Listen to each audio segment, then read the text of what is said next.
তোমাদের সবাইকে সুরজিৎ মান্না ক্রিয়েশনস চ্যানেলের পক্ষ থেকে সুস্বাগতম। আশা করি তোমরা সকলে ভালো আছো। আমি তোমাদের জন্য এই ভিডিওটিতে তুলে ধরছি 2024 সালের ষষ্ঠ শ্রেণীর পরিবেশ ও বিজ্ঞান বিষয়ের রায় ও মার্টিন প্রশ্নবিচিত্রা 228 নম্বর পেজের 15 নম্বর school Krishnagarh government girls high school, এই স্কুলে যে প্রশ্নপত্রের সেটটি রয়েছে সেই সেটটি সম্পূর্ণ সমাধান করছি। তার আগে তোমাদের কাছে অনুরোধ, তোমরা ভিডিওটি না টেনে পুরোটা দেখো। ভিডিওটি কেমন লাগলো কমেন্ট করে জানিও, ভিডিওটিতে লাইক দাও এবং শেয়ার করো। আলোচনা শুরু করছি। একের দাগে সঠিক উত্তরটি নির্বাচন করে যে কোনো 12টি। প্রথম প্রশ্ন, স্ক্রু এর গায়ে যে ধাতব প্যাঁচ থাকে তা আসলে একটি। অপশন বি তে নততল। 2 নম্বর প্রশ্ন, আলম্ব ও বাধার মাঝখানে বল প্রয়োগ করা হয়। অপশন সি তে তৃতীয় শ্রেণীর লিভারে। 3 নম্বর প্রশ্ন, একটি জটিল যন্ত্রের উদাহরণ হল। অপশন এ তে সেলাই মেশিন। 4 নম্বর প্রশ্ন, যৌগিক পদার্থ হলো। অপশন বি তে কার্বন ডাই অক্সাইড। 5 নম্বর প্রশ্ন, একটি তরল ধাতু হলো। অপশন বি তে পারদ। 6 নম্বর প্রশ্ন, ম্যাঙ্গানিজের চিহ্ন হলো। অপশন সি তে Mn। তারপরে 7 নম্বর প্রশ্ন, মৌলিক রাশি হলো। অপশন সি তে ভর। 8 নম্বর প্রশ্ন, ডিজিটাল ঘড়ির সাহায্যে ন্যূনতম যে সময় পরিমাপ করা সম্ভব তা হলো। অপশন বি তে 0.01 সেকেন্ড। 9 নম্বরে আলোর তীব্রতা মাপার একক হলো। অপশন এ তে ক্যান্ডেলা। তার 10 নম্বরে হাততালি দেওয়ার সময় কোন শক্তি শব্দ শক্তিতে রূপান্তরিত হয়। অপশন ডি তে যান্ত্রিক শক্তি। 11 নম্বরে নবীকরণযোগ্য শক্তির উৎস হলো। অপশন ডি তে বায়ু শক্তি। তারপরে 12 নম্বরে এসআই তে বলের একক হলো। অপশন বি তে নিউটন। 13 নম্বরে পটাশিয়াম মৌলের চিহ্ন হলো। অপশন সি তে কে।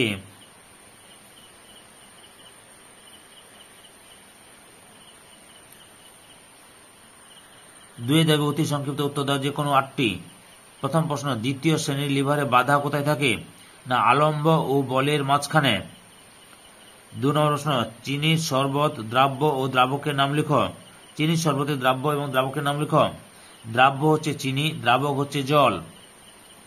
3 নম্বর প্রশ্ন, কোন সরল যন্ত্র ব্যবহার করে কুয়ো থেকে জল তোলা সুবিধাজনক? কপিকল। 4 নম্বর প্রশ্ন, হাইড্রোজেন অণুর পারমাণবিকতা কত? 2। 5 দাগে উদ্ভিদের বৃদ্ধি পরিমাপ করা হয় কোন যন্ত্রের সাহায্যে? অক্সানোমিটারের সাহায্যে। 6 নম্বরে একটি চৌম্বক পদার্থের নাম লেখো। লোহা। 7 নম্বরে খাদ্য পিরামিডের প্রতিটি ধাপকে কি বলা হয়? পুষ্টি স্তর। 8 নম্বরে একটি সর্বভৌম প্রাণীর উদাহরণ দাও। মানুষ। 9 নম্বরে একটি তরল অধাতুর নাম লেখো। ব্রোমিন। 3 দাগে সংক্ষিপ্ত উত্তর দাও যে কোনো 4টি। 1 নম্বর প্রশ্ন, ধাতু ও অধাতুর মধ্যে দুটি পার্থক্য লেখো। উত্তরটি লক্ষ্য করো, যে কোনো দুটি পার্থক্য তোমরা তুলে ধরবে। 2 নম্বর প্রশ্ন, যন্ত্র পরিচর্যা করার দুটি উপায় লেখো।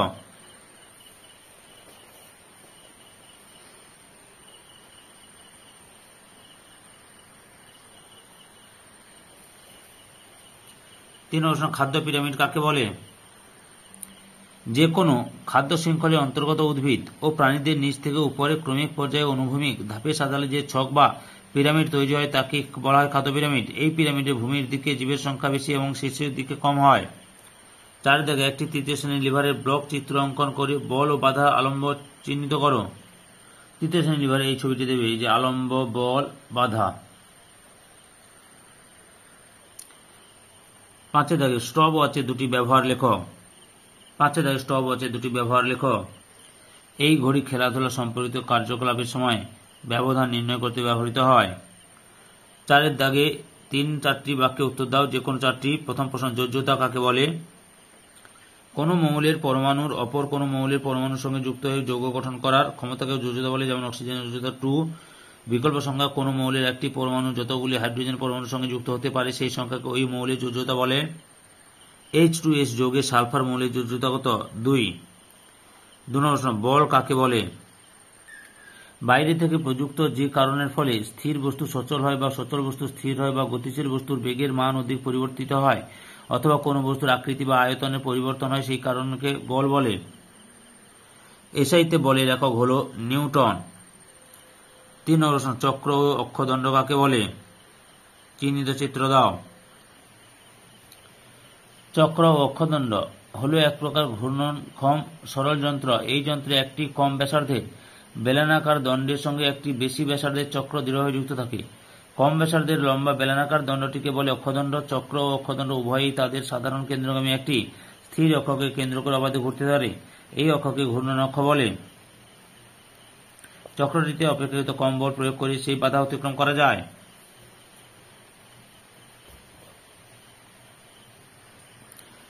4 নম্বর প্রশ্ন, কল থেকে জল কি হারে পড়ছে তা কোন এককে মাপবে?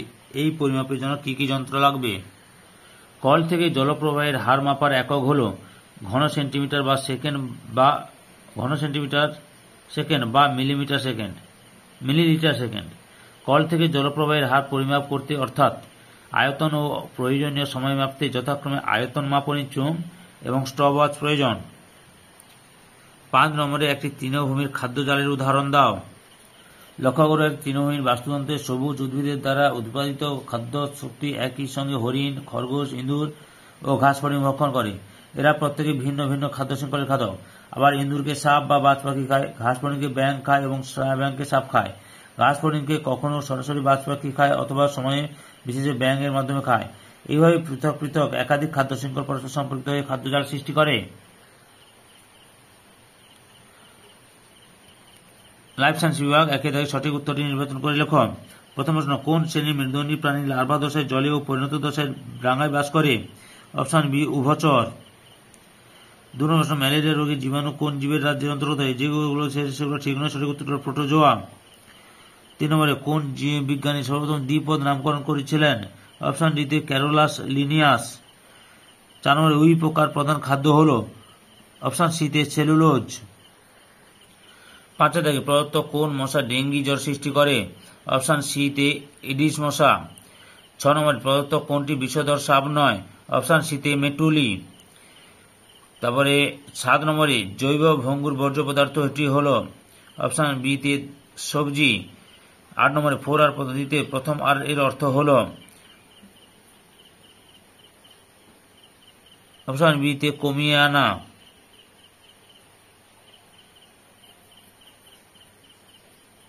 রিডিউস। তারপরে 9 নম্বরে জমা জলে বংশ বিস্তার করে? অপশন ডিতে মশা। 2 দাগে শূন্য স্থান পূরণ করো। প্রথম প্রশ্ন, ব্যাকটেরিয়া কোষে আদর্শ ড্যাশ থাকে না, নিউক্লিয়াস থাকে না। 2 নম্বর প্রশ্ন, মানুষের বিজ্ঞানসম্মত নাম হল ড্যাশ, হোমো স্যাপিয়েন্স। 3 নম্বরে শ্রমিক মৌমাছি আসলে ড্যাশ মৌমাছি, মেয়ে মৌমাছি। 4 নম্বরে পশ্চিমবঙ্গের একটি ব্যাঘ্র প্রকল্প হল সুন্দরবন।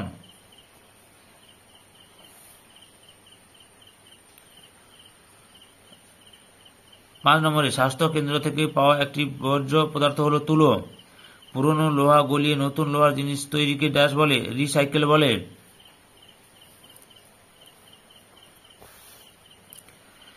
3 দাগে বাম দিকের সঙ্গে ডান দিক মিলিয়ে লেখো। 1 নম্বরে কেঁচো, অ্যানিলিডা পর্ব। 2 নম্বরে শিম্পাঞ্জি, জেন গুডাল। 3 নম্বরে কম্পোস্ট, এতে হচ্ছে জৈব সার।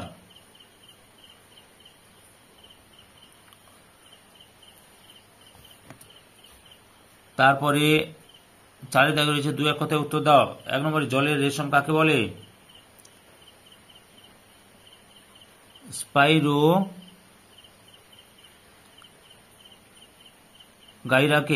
গাইরাকে জলের রেশম বলে।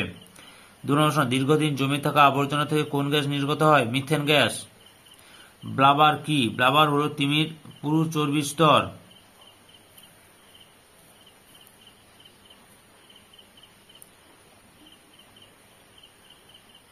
5 দাগে নিচের প্রশ্নগুলি উত্তর দাও যে কোনো 3টি। প্রথম প্রশ্ন, মেরুদণ্ডী ও অমেরুদণ্ডী প্রাণীর 2টি পার্থক্য লেখো। পার্থক্যগুলো দেখে নাও মেরুদণ্ডী ও অমেরুদণ্ডী প্রাণীর।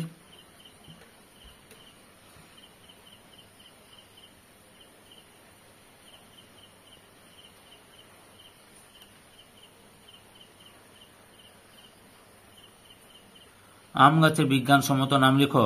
Mangifera indica. 2 থেকে উই পোকা রোদে থাকতে পারে না কেন?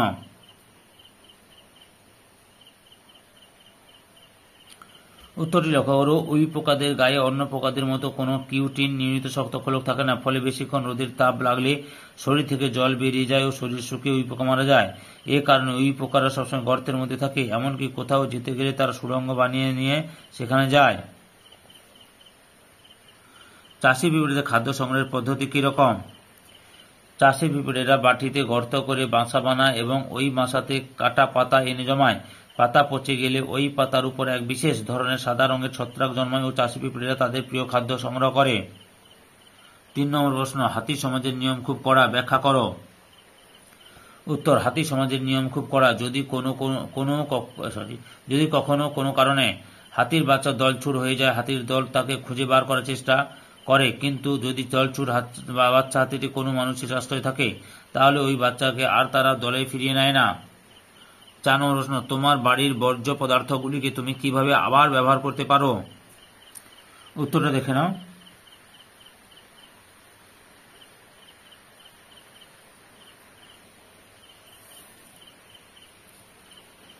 সম্পূর্ণ ভিডিওটি দেখার জন্য তোমাদের সবাইকে অসংখ্য অসংখ্য ধন্যবাদ।